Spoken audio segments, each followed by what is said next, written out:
지난해 미국 구세군 교회에 세무엘 보랭글 사령관께서 은퇴식을 하는 날이었습니다.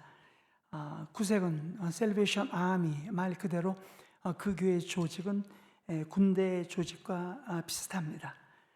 세무엘 보랭글 사령관은 미국의 구세군 교단의 최고 지도자로 은퇴식을 하는 그날, 수많은 성도들이 모여서 처음부터 끝까지 그분을 칭송하였습니다. 그분의 사역으로 수많은 영혼들이 주님께 돌아오고 구세군 교회, 교단 전체가 크게 부흥을 하였습니다. 그 교단은 지난날 그의 업적과 희생을 감사하면서 큰 공로자라고 지켜 올리면서 거창한 은퇴식을 하고 있었던 것입니다. 모든 은퇴식을 마치고 보랭글 사령관은 자기 집에 돌아와 침실 앞에서 조용히 무릎을 꿇습니다. 하나님, 사람들은 제가 대단한 사람이라고 생각하고 있지만 저는 압니다. 저는 아무것도 아닙니다. 그들은 제가 하나님의 나라와 주의 몸된 교회를 위해서 많은 희생을 했다고 말합니다. 그러나 제가 가진 것 중에 하나님이 주시지 않은 것이 없고 제가 누린 것 중에 하나님께로부터 받지 않은 것이 없었습니다. 그런 내가 어떻게 희생을 할 수 있었습니까? 만약에 제가 저의 지난 삶을 통해서 조금이라도 한 것이 있었다면 제가 아니라 하나님입니다. 보랭글은 그의 사역을 마치는 마지막 순간까지 하나 잊지 않는 것이 있었습니다. 바로 그것이 오늘 본문에 나오는 예수님의 마음, 겸손이었습니다. 빌립보서 2장 5절은 다음과 같이 말씀합니다. 너희 안에 이 마음을 품으라 곧 그리스도 예수의 마음이니. 이제 6절을 찾으신 분들은 함께 읽겠습니다.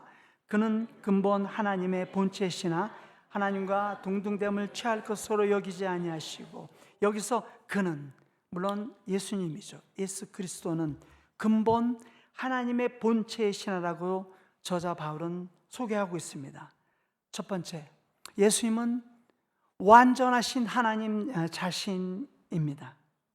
사도 바울은 예수님을 하나님의 본체라고 소개하고 있습니다. 본체, 단어의 의미는 예수님의 본래, 원래, 오리지널 아이덴티티, 그분의 원래, 그분의 본래 정체성을 말하고 있는 것이죠.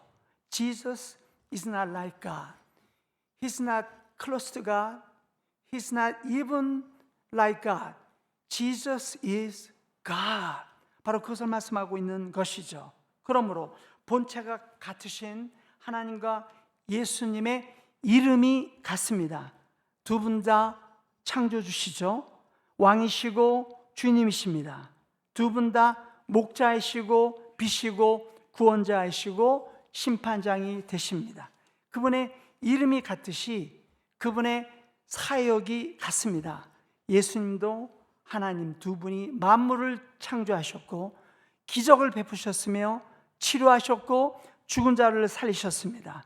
우리를 사랑하시고 소망과 위로와 도움이 되시는 구원과 영생의 하나님이며 동시에 그 아들 예수님이라고 성경은 말씀하고 있습니다. 두 분의 이름, 두 분의 사역뿐입니까? 두 분은 같은 영광과 능력과 성품을 가지신 분입니다. 그러므로 삼위일체의 한 분으로 성령님과 함께 예수님은 하나님 자신입니다. 골로새서 1장 15절은 말씀합니다. 그는, 예수님이죠. 예수님은 보이지 않는 하나님의 형상이에요. 요한복음 10장 30절에 말씀합니다. 나와 아버지는 하나이니라. 누가 이 말씀을 하셨어요? 예수님이 하셨죠. 예수님이. If Jesus said that, then they must be one. 예수님이 그렇게 말씀하셨으면 두 분이 하나예요. 그렇죠? 네. 계속해서 2장 6절을 보십시오. 겸손하신 예수님은 자신을 하나님과 동등됨을 취할 것으로 여기지 않았습니다. 두 분은 동등하신 분입니다. 그래서 예수님께서 동등함을 거부하신 것이 아니죠. 거부할 수가 없었어요. 두 분은 하나신데 원래 동일한 오리지널 아이덴티티를 가진 분이기 때문에 그분이 동등됨을 취할 것을 여기는 것이 아니라 취할 것을 여기지 않아. 동등하시니까 동등됨을 취할 것으로 여기지 않았다고 성경은 말씀하고 있습니다. 성자 예수님은 하나님과 동등하신 분으로 이름이 같습니다, 사역이 같습니다, 성품이 똑같습니다. 그러나 그분이 낮춘 것이 있습니다. 그것이 바로 그분의 마음이에요. 마음, 태도입니다. 겸손하신 예수 그리스도셨습니다. 제가 2000년대 단기 선교로 멕시코 오아하카를 여러 번 다녀왔습니다. 제가 3번, 4번 다녀오니까 개인적으로 그곳에서 사역하는 선교사님과 친분이 있어서 자유롭게 그분이 말을 할 수가 있었습니다. 그분이 저에게 이 말을 했는데 지금까지 잊혀지질 않아요. 그분이 이런 말씀을 하셨습니다. 미국이 부자이고 한국 교회가 힘이 생겼습니다. 저희를 위해서 선교사를 보내주고 건물을 지어주고 후원 헌금을 합니다. 그런데 목이 곧아졌어요. 그러는 거예요. 그래서 그분들이 오면 우리 멕시코 형제들이 자존심이 상한다는 거예요. 멕시코가 힘드니까, 가난하고 열악하니까. 그래서 상처를 받는다고 말했습니다. 그런 분은 안 왔으면 좋겠어요. 제가 망치로 꽝 얻어 맞았습니다. 그분의 말씀에 가슴이 철렁했습니다. 혹시 제가 그랬나요? 라고 물어보지는 않았습니다. 혹시 제가 그랬을 것 같아서. 제 얼굴이 까만데 그때 그 말을 듣고 얼굴이 시뻘게 해서 더 까매졌습니다, 여러분. 여기도 뭐 그런 분이 좀 있네요. 그렇죠? 근데 뭐 제가 까맣다니까 정말 좋아하시네요. 그래요? 사랑하는 성도 여러분, 우리의 선교 다 주잖아요. 세상적으로 계산하면, 그렇죠? 선교사를 보내고 건물도 지어주고 프로그램도 제공하고 선교 후원금도 많이 하려고 하는데 그 가운데 우리가 놓치지 않아야 할 것, 예수님의 마음, 겸손입니다. 여러분, 사랑하는 형제자매 여러분 자녀들 공부 많이 시키세요. 연세가 드셨어도 요즘에 유튜브로 공부하기 쉽지 않아요. 학위나 기술, 자기 개발로 직장에서 지위나 계급도 올라가십시오. 은퇴를 하셔서도 건강하시면 파트타임을 하셔서 돈을 모으시고 은행 잔고를 늘리십시오. 이웃이나 사내교회 성도님 중에 어려운 분들 돕기 좋잖아요. 교회가 필요하다면 순종하셔서 직분자로 섬기십시오. 그러나 자세를 낮추십시오. 좋은 태도 필요하죠.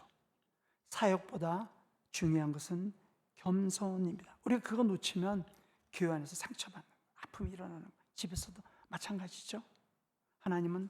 예수님은 완전하신 하나님 자신입니다. 두 번째, 예수님은 참 사람으로 이 세상에 오셨습니다. 이제 7절은 말씀합니다. 오히려, 여기서 오히려 막 뒤집는 거예요. 완전하신 하나님이지만 그러나 자기를 비워 종의 형태를 가져 사람들과 같이 되었고, 8절의 앞부분입니다. 사람의 모양으로 나타나셨습니다. 예수님은 완전하신 하나님 자신인데 여기서 오히려 누가? 예수님 자신이에요. 하나님이 억지로 너 낮아져라, 아들아 너 겸손해야 돼, 강제적으로 그분을 낮춘 게 아니에요. 여기서 오히려 자기 자신, 이게 예수님의 겸손이라는 것이죠. 세상 종교 중에 사람이 신이 되는 종교들이 많습니다. 우리에게 익숙한 불교도 마찬가지죠. 불교에서 최고의 도를 깨달으면 부처님이 되는 거예요. 그렇죠? 오늘 목사를 초청했는데 스님이 오셨나? 그래요. 제가 불교 도리를 전하는 건 아닙니다. 불교에 이어서 힌두교도 자연 전체 그리고 모든 생명체가 신의 일부라고 주장합니다. 그래서 그 종교도 사람이 신이 되는 것을 말하는 거예요. 그 외에 다른 많은 종교들이 사람이 초월적이거나 신적인 존재가 된다고 주장합니다. 그러나 우리 기독교는 하나님이 사람이 된 거예요. 세상 모든 종교를 뒤집습니다. 여기에 복음이 있습니다. 이것이 은혜인 줄 믿습니다, 여러분. 사람으로 오신 예수님은 이 땅에서 참 겸손하셨습니다. 요한복음 5장 19절입니다. 나는 아무것도 스스로 할 수 없나니. 여러분, 제가 다 설명할 수 없지만 요한복음에서 나오는 예수님은 I am의 하나님입니다. I am의 하나님, 하나님 자신입니다. 그분은 실제적으로 많은 기적과 이사를 행하셨습니다. 그러나 그는 말씀합니다. 나는 I can do nothing by myself. 나는 아무것도 할 수 없다라고 말씀하셨어요. 그리고 공동번역으로 요한복음 12장 49절입니다. 나는 내 마음대로 말하지 않고 나를 보내신 아버지께서 무엇을 어떻게 말하라고 하신 대로 말하였다라고 말해요. 뭐라고요? 나는 내 마음대로 말하지 아니하고. 역시 요한복음에서 예수님은 로고시십니다. 그렇죠? 예수님은 탁월한 설교자였습니다. 예수님은 복음을 전하는 최고의 전도자이며 동시에 최고의 랍비입니다. 그럼에도 불구하고 나는 내 마음대로 말하지 않겠다는 거예요. 예수님의 겸손, 하나님 앞에, 교회 앞에서, 성도 앞에서 자기를 철저히 낮아지신 그분이라는 것이죠. 그러나 예수님의 그 겸손은 세상에서 사랑과 자비의 삶을 사셨습니다. 외아들을 잃은 나인성의 어머니의 눈물을 보시고 동감하셨습니다. 우셨습니다. 울지 말라 위로하셨습니다. 이르고성의 나병 환자를 불쌍히 여기시는 주님이셨습니다. 똑바로 예비를 해야지, 건강한 몸 지켜야지, 어쩌다 그 병에 걸려서 주님은 절대로 그런 말씀을 하지 않습니다. 나사로의 죽음 앞에서 우시는, 눈물을 비통하게 흘리시는 예수님은 참 인간이셨어요. 성도 여러분이 가정에서 자녀 문제로 가슴 아파하실 때 혼자가 아닙니다. 당장에 다음 달 아파트 렌트비가 없어서 불안할 때가 있었잖아요. 그때 함께 염려하는 분이 계셨습니다. 큰 병으로 병상의 침대에 누워서 절망할 때 그 자리에 여러분과 함께 하시는 분이 있었습니다. 그분이 참 사람으로 오신 그리스도 예수십니다. 근데 그분이 참 사랑이란 결정적인 증거가 있습니다. 죽음입니다. 십자가의 사건입니다. 물론 예수께서 우리의 죄를 대신해서 십자가상에서 죽으셨지만 그분이 죽는 결정적인 또 하나의 이유가 그분이 참 사람으로 세상에 오셨기 때문에 저 여러분이 피하고 무서워하고 거부하는 죽음도 친히 당하셨던 예수님, 그는 완벽하신 하나님이면서 동시에 참 인간이셨다는 것입니다. 그러므로 예수님은 반신 반인이 아닙니다. 50% 하나님, 50% 사람이 아니에요. 100% 하나님이면서 100% 사람으로 사셨습니다. 참 하나님이시지만 참 인간으로 이 땅에 오셨습니다. 이것이 성경이 선포하는 진리의 말씀, 기독교가 전하는 메시지, 복음의 핵심입니다. 예수님은 완벽하신 하나님, 두 번째, 그분은 참 인간이셨습니다. 세 번째, 십자가의 예수님은 우리의 죄를 대속하신 제물이 되셨습니다. 십자가는 단순한 두 개의 나무가 세로와 가로가 교차돼서 만나는 모습입니다. 세로는 위로부터 거룩하신 하나님이 그분께 범죄한 인간을 향한 공의가 선포되면서 심판이 쏟아졌습니다. 동시에 가로죠. 사랑의 하나님이 큰 팔을 벌려서 저와 여러분을 사랑하시고 용서하신 그 교차, 나무 중가운데 예수님이 달렸다는 것입니다. 십자가의 사건, 그것을 우리는 대속, 리뎀션, 속죄함이라고 말씀하고 있습니다. 그래서 고린도 후서 5장 21절은 이렇게 말합니다. 고린도 후서, 저기 나옵니까? 멀어서 잘 안 보이네요. 그래요? 네, 혹시 저 혼자 읽겠습니다. 네, 고린도후서 5장 21절, 하나님이 죄를 알지도 못한 일을 우리를 대신하여 죄로 삼으신 것은 우리로 하여금 그 안에서 하나님의 의가 되려 하심이라. 십자가는 한마디로 말해서 예수님과 나의 자리가 바뀌어진 자리입니다. 나무에 달리신 그분은 하나님의 저주를 대신 받으시고 대신 우리가 용서를 받았습니다. 예수께서 나의 불의를 다 또 맡으시고 그분의 의가 우리에게 트랜스퍼된 그 자리, 의와 불의의 교환입니다. 그 결과 그분의 생명과 우리의 죽음이 막 바꿔 교환된 것이에요. 예수께서 우리의 죽음을 대신하셨기 때문에 우리에게 하나님의 생명, 어떤 생명? 영생, 영원한 생명. 그 생명이 저와 여러분의 것이 되었습니다. 이것이 대속이에요. 이제 빌립보서 2장 8절은 말씀합니다. 사람의 모양으로 나타나사 자기를 낮추시고 죽기까지 복종하셨으니 그 십자가에 죽으십니다. 자기를 낮추시고, 여기도 자기를 낮추라고 말씀하고 있지요. 하나님이 아닙니다. 유대 종교가 또 빌라도의 재판이 그분을 낮춘 게 아니라 예수님 자신이라는 거예요. 자기를 낮추시고, 다른 말로 자원하신 낮아짐, 스스로 작아짐, 이것이 예수님의 겸손이고 사도 바울이 품은, 그리고 우리에게 품기를 원하는 그분의 성품인 것이죠. 성경적인 예수님의 마음 겸손을 품은 사람이 역시 바울입니다. 바울은 고린도서 5장, 고린도서 11장 6절에 말합니다. 나는 말에 졸하나. 스피치가 약한 거예요. 말을 제대로 할 수 없는 그였습니다 라고 교회 앞에서 자인하는 거예요. 여러분, 사도행전 20장에서 청년 유두부가 바울의 설교를 듣다가 졸았습니다. 네? 설교를 얼마나 못했으면 설교를 듣다가 졸다가 죽기까지 하겠어요. 삼층에서 떨어져 죽었습니다. 사도 바울이 책임이 있죠. 미안해서 하나님이 도와주셔서 그를 살렸습니다. 저는 이 교회가 크지만 1층이라서 너무나 감사합니다. 고린도전서 2장 3절입니다. 내가 너희 가운데 거할 때 약하고 두려워하고 심히 떨었노라. 1세기의 사도 바울의 위치라면 여러분 겉으로 좀 당당해야 하지 않습니까? 시험이 와도 나는 끄떡없어. 교회의 어떤 문제 내가 해결할 거야.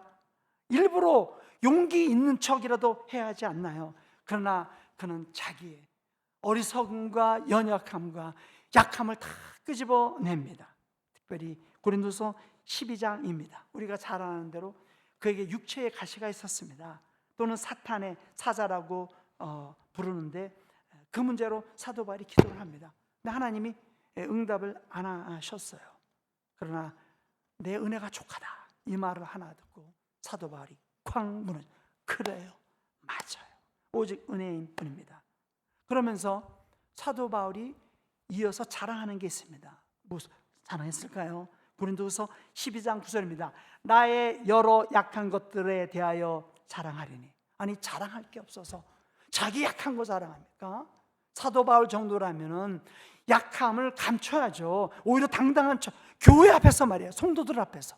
그러나 그가 자랑하는 것 자기의 약함이에요. 이는 그 이유가 있습니다. 그리스도의 능력이 내게 머물게 하려 함이라. 사랑하는 성도 여러분, 하나님이 쓰는 사람이 누구입니까? 강점, 장점의 사람이 아닙니다. 그것도 하나님이 쓰시죠. 그런 장점, 강점을 하나님 주셨으니까요. 그런데 자기의 약함을 아는 사람을 하나님이 쓰십니다.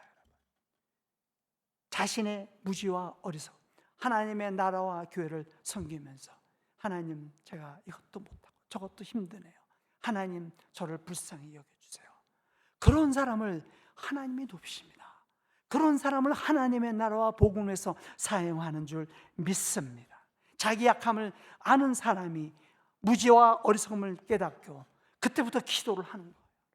그때부터 하나님만을 의지하고 그의 능력을 붙잡고 삽니다. 세상에서 온갖 고난 중에 절망을 하지요, 우리도. 그러나 자기의 약점을 알기 때문에 바로 그 순간 하나님을 바라봅니다.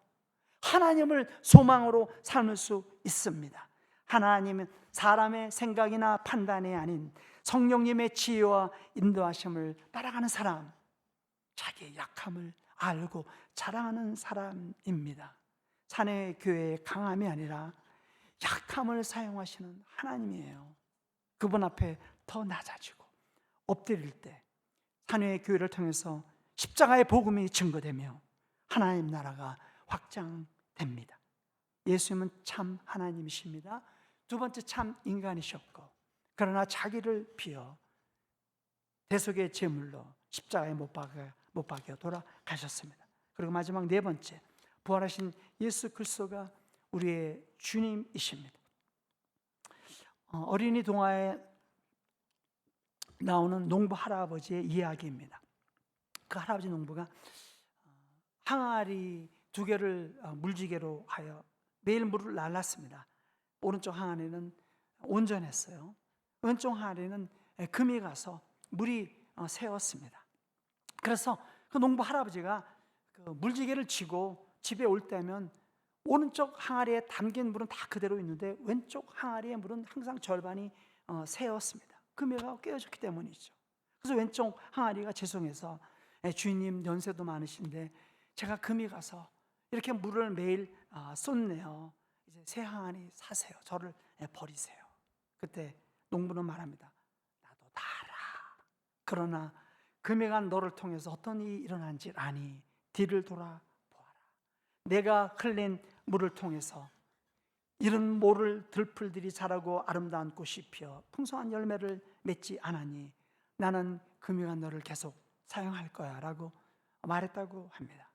산회의 교회 형제자매 여러분, 저와 여러분이 하나님을 사랑하고 섬기면서 왜 고난이 옥겠어요? 우리 가정은 물론이요, 일터, 심지어 주님의 교회를 섬기면서 아픔과 상처가 있습니다. 그러나 여러분, 그것을 헛되이 낭비하지 마십시오. 그 고난을 하나님께 드리십시오. 그분께 드리는 여러분의 눈물과 아픔과 상처가 되기를 바랍니다. 우리가 하나님께 시간을 드려요. 재능을, 물질을, 삶을 드립니다. 그렇다면 우리 삶 속에 금이 가고 깨어지고 상처난 그것도 하나님께 드리면 하나님이 받으실 줄 믿습니다. 그것이 바로 정확하게 십자가의 사건이었습니다. 그분은 나무에서 찔렸습니다. 깨졌습니다. 부서졌습니다. 그러나 그 틈을 통해서 예수님의 보혈이 철철 흘러 화목제물이 되어 우리를 구원하셨습니다. 그 결과 9절입니다. 9절. 하나님께서 예수님의 이름을 높이셨습니다. 이제 10절입니다. 모든 사람들이 그분의 이름 앞에 무릎을 꿇게 하셨습니다. 이제 마지막 빌립보서 5장 11절 함께 읽었으면 좋겠습니다.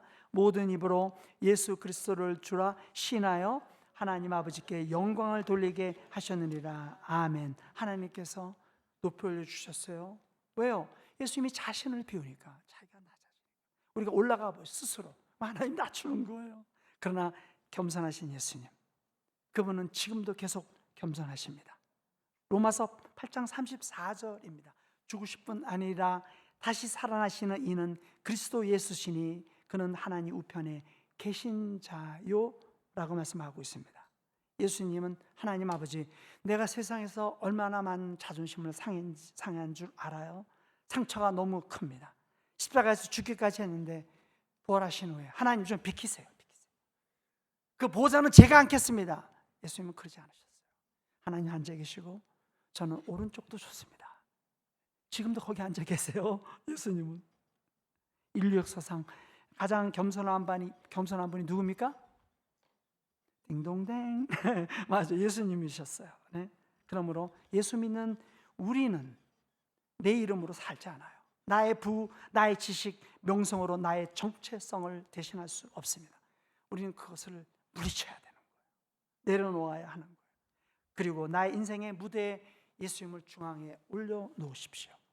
그리고 커튼 뒤에 우리는 숨어야 하는 거죠. 무대 아래로 내려가야 합니다. 저는 오늘 설교 시작을 세뮤엘 브레잉글 사령관으로 시작했습니다. 그가 남긴 글입니다. 도끼는 나무를 잘랐다고 뽐낼 수 없다. 나무를 자른 것은 도끼가 아니라 오직 나무꾼이 한 일이다. 사무엘 드랭거는 남들이 볼 때 칭송받아 마땅하고 자랑과 존귀, 박수를 받는 그 자리에서 자기가 도끼인 것을 알았습니다. 하나님께서 나무꾼으로 그의 인생을 붙잡으셨어요. 그를 사용하셨어요. 나를 갈고 고치고 쓰셨기 때문에 자기는 도끼일 뿐이라는 것이죠. 만약에 하나님이 자기를 쓰지 않았다면 도끼는 버려지는 거죠.